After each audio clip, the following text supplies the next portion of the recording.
المعاش هو يخص كل من عمل يعني عنده نشاط اكثر من 15 سنه، اللي خدم اكثر من 15 سنه يتلقى معاش. وهذا المعاش حسب القانون، قانون التقاعد الجزائري اللي هو 83/12، يخلي هذا المعاش يخضع الى حد ادنى مضمون من عند الدوله.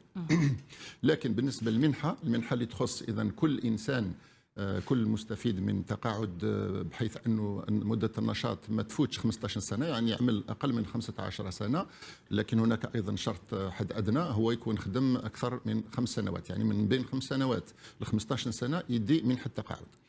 الى حد اليوم ما كانش، او قبل جانفي 2023 ما كانش كاين حد، ما كانش حد ادنى للمنح. كانت بعض الاعانات من عند الدوله للمنح، لكن ما تخضعش الى حد ادنى. الحمد لله اليوم انطلاقا من هذه السنه بفضل هذه الزيادات التي اقرها السيد رئيس الجمهوريه، حتى المنح راح تخضع لحد ادنى، وبالتالي كل المستفيد من منحه التقاعد بحيث انه المبلغ تاعها يكون اقل من 15,000 دينار جزائري راح ترفع الى 15,000 دينار جزائري. وبالنسبه للمعاشات ايضا، كانت المعاشات اللي هي في الحد الادنى اللي وضعته الدوله هو 75% من الاجر المرجعي اللي هو 18,000 دينار جزائري. زياده على ذلك كانت الدوله تمد لهم 1500 دينار جزائري باش يتحصلوا على 15,000 دينار جزائري. هذه الفئه ايضا هذه الزيادات او هذا الاجراء الجديد راح يسمح لهم انه كل المعاشات راح تكون اليوم تخضع الى حد ادنى اللي هو 20,000 دينار جزائري. يعني من 15 يطلع على 20,000 دينار جزائري، من 16,000 يطلع على 20,000 دينار جزائري.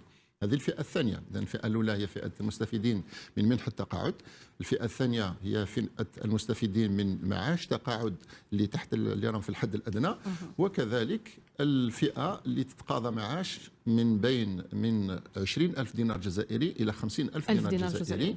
هذه الفئة أيضا عندها زيادة بنسب متفاوتة، بحيث أنه الفئة الأولى مثلا اللي عندها معاش أو المنحة من 20 إلى 25,000 دينار جزائري راح تستفيد ب 400,000 زيادة، والفئات الأخرى من 25,000 إلى 30,000 تكون شوية أقل، 300,000 تقريبا ولا 330,000 تقريبا إلى آخره، يعني بنسب متفاوتة، بحيث أنه هذه النسب تسمح لهم يستفادوا من بين 200,000 2000 دينار جزائري إلى 4,000 دينار جزائري.